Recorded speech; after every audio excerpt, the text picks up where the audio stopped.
తాకట్లో ఉన్న మీ బంగారాన్ని విడిపించి ఆ రోజు ఆన్లైన్ రేటుకి కొంటాం. Sharma gold company. నమస్కారం, వెల్కమ్ టు సుమన్ టీవీ. నేను గీతాంజలి. ప్రస్తుతం మనతో పాటు హిందూ ధర్మక్షేత్రం వ్యవస్థాపకులు, ఋగ్వేద అధ్యాపకులు శ్రీ సంతోష్ ఘనపాటి గురువు గారు మనతో పాటు ఉన్నారండి. వారితో మాట్లాడి కార్తీక మాసానికి సంబంధించి ఎన్నో సందేహాలు ఉంటాయి. సోమవారాలు కావచ్చు, అలాగే దీపం విషయం, దానం విషయం, వీటన్నిటిలో మనకు ఉండేటువంటి సందేహాలను నివృత్తి చేసుకుందాం. గురుగారు నమస్కారం అండి. నమస్కారం అమ్మా. గురుగారు, కార్తీక మాసం ప్రతిరోజు విశేషమే, ప్రతిరోజు పండగే. ఇందులో భాగంగా ఎక్కువగా విశేషంగా ఆరాధించేది సోమవారాలు.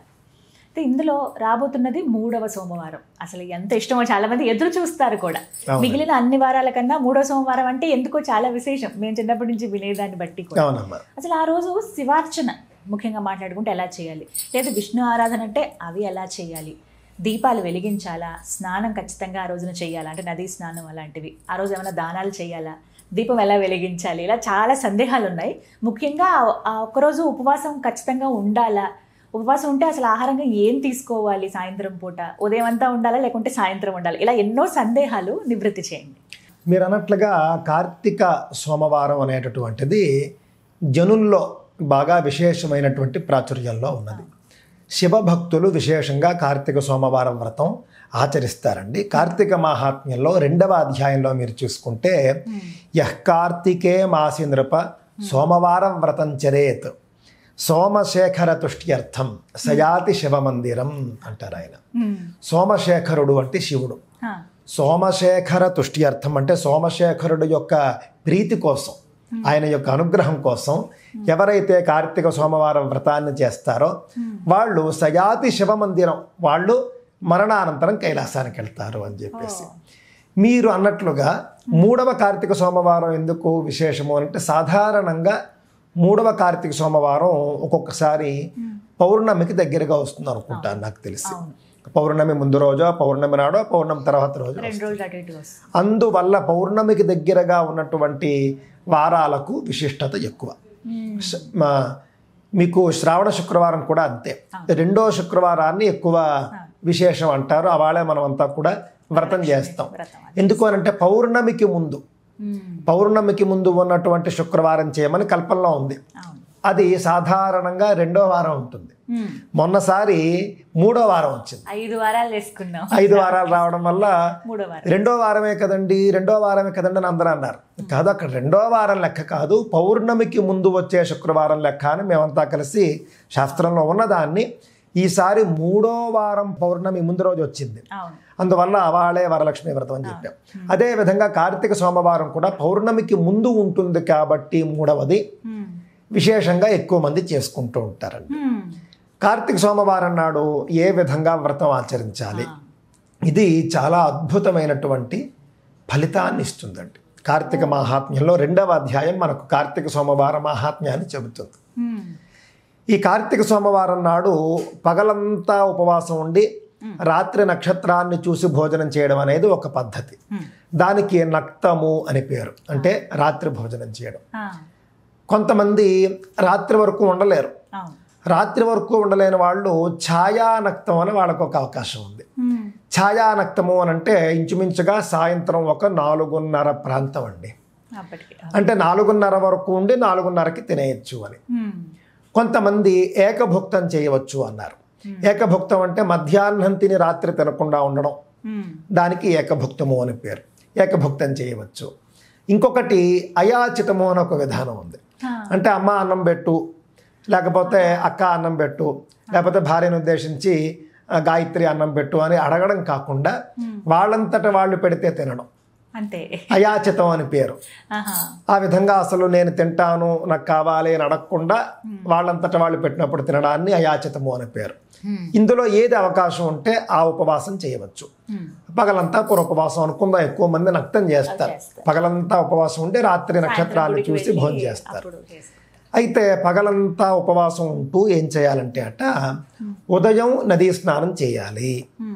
నదీ స్నానం చేసి పగలంతా కూడా శివ సంబంధమైనటువంటి కథలు, నామాలు, స్తోత్రాలు చదువుకుంటూ కాలక్షేపం చేయాలి. శివ మహాపురాణం మొదలైనటువంటివి, లింగ పురాణం మొదలైనవి చదువుకుంటూ కాలక్షేపం చేయాలి.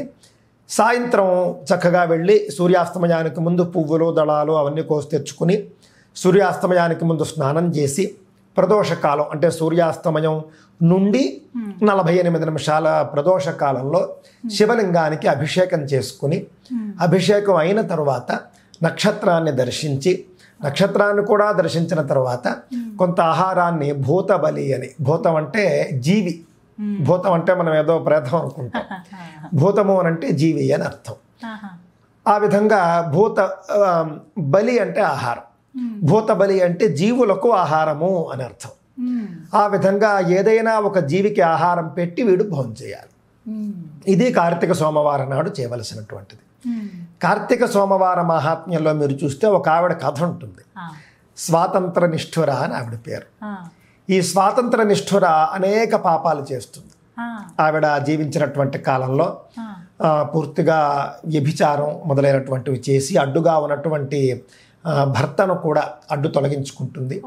ఆ విధంగా మొత్తం విచ్చలవిడిగా మహాపాపాలు చేస్తుందండి. భర్తను కూడా చంపేసే ఇష్టానుసారం తిరిగి చేయరాని పాపాలన్నీ చేస్తుంది.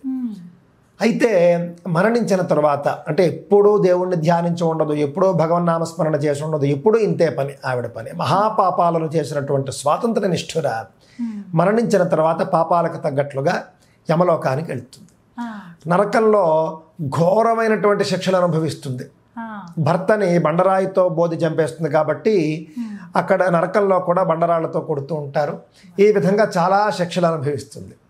అనుభవించి తర్వాత 14 జన్మలు నీచమైనటువంటి జన్మలు ఎత్తుతుంది చేసినటువంటి పాపాలకు. 15వ జన్మలో కూడా కుక్క జన్మ ఎత్తుతుంది. కుక్క జన్మ ఎత్తి ఒక కార్తీక సోమవారం నాడు చాలా తీవ్రమైన ఆకలితో ఉంటుంది ఉదయం అంతా పాపం. దాని కర్మ ఏంటంటే 15వ జన్మలో కూడా దానికి ఎవరు ఆహారం పెట్టేవారు కాదు, అందరూ కూడా తనివేస్తూ ఉంటారు పాపం, రాళ్ళిచ్చు కొడుతూ ఉంటారు, కష్టపడి తప్పించుకుని తిరుగుతూ ఉంటుంది. ఒక రోజున సాయంత్రం ఒక ఇంటికి వెళ్తుంది. ఆ ఇంట్లో ఇంటి యజమాని విప్రుడు, ఆయన వేద విద్వాంసుడు, కార్తీక సోమవారం వ్రతం చేస్తాడు. ఆయన వ్రతం చేసి నక్షత్ర దర్శనం చేసి భూతబలి చేద్దామని బయటకు వస్తాడు. వచ్చి భూతబలి కోసం అని కొంత ఆహారం బయటపడతాడు.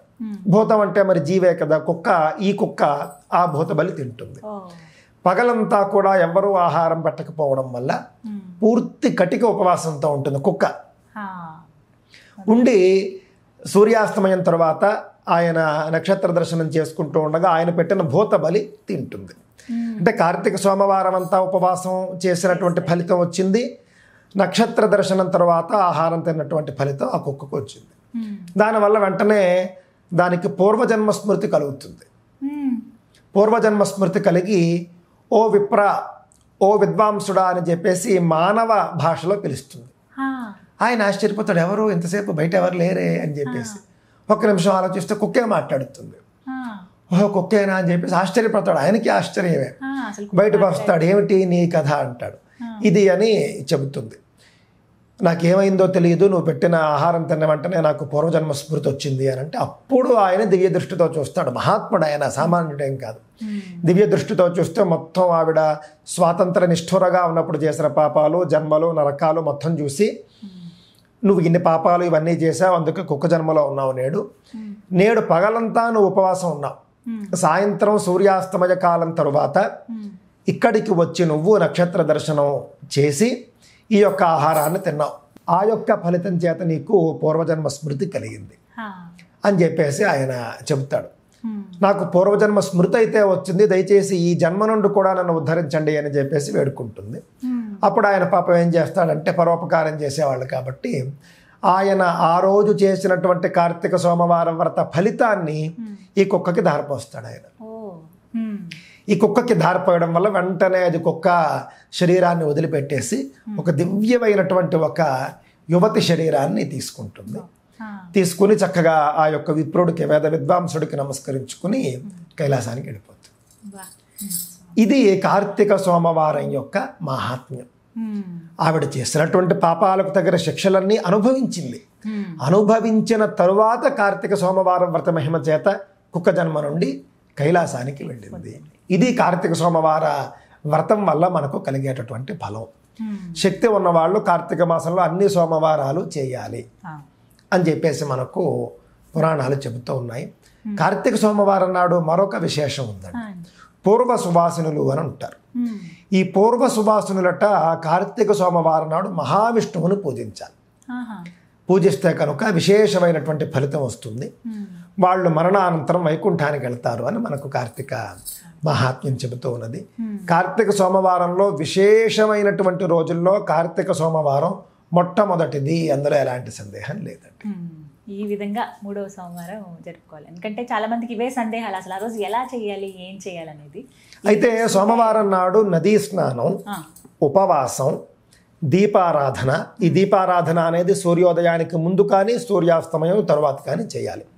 నదీ స్నానము, ఉపవాసము, దీపారాధన, శివార్చన, ఏదైనా దానం. సాధారణంగా కార్తీక సోమవారం నాడు తిలదానం చేస్తే చాలా విశేషం. నువ్వులు దానం చేయడం కార్తీక సోమవారం నాడు చాలా విశేషంగా చెప్పబడింది. ఈ 5 ఆచరించాలన్నమాట అండి. ఈ 5 ఆచరిస్తే కనుక విశేషమైనటువంటి ఫలితం వస్తుంది.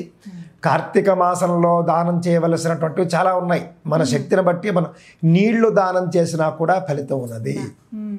నీళ్లు దానం చేయవచ్చు, కూరలు దానం చేయవచ్చు, పళ్ళు దానం చేయవచ్చు, చలి తట్టుకునే బట్టలు దానం చేయవచ్చు, గోవు దానం చేయవచ్చు, కన్యాదానం, విద్యాదానం. ఈ విధంగా ఉసిరికాయల దానం కూడా కార్తీక మాసంలో చాలా విశేషం అని చెప్పారు. ఉసిరికాయల దానం కూడా కార్తీక మాసంలో చేయవచ్చు. అన్నదానం చేయవచ్చు, అన్నీ మాట్లాడండి. ఇంకా ఈ 3వ సోమవారమే ఉసిరికాయల దానం కూడా పెట్టుకుంటే మంచిది. చాలా విశేషంగా తెలియజేశారు. ఇవన్నీ తెలుసుకుంటే ఏవి ఆచరించాలనేది ఒక క్లారిటీ అయితే వస్తుంది. చాలా వివరంగా తెలియజేశారు. ధన్యవాదాలు. నమస్కారం.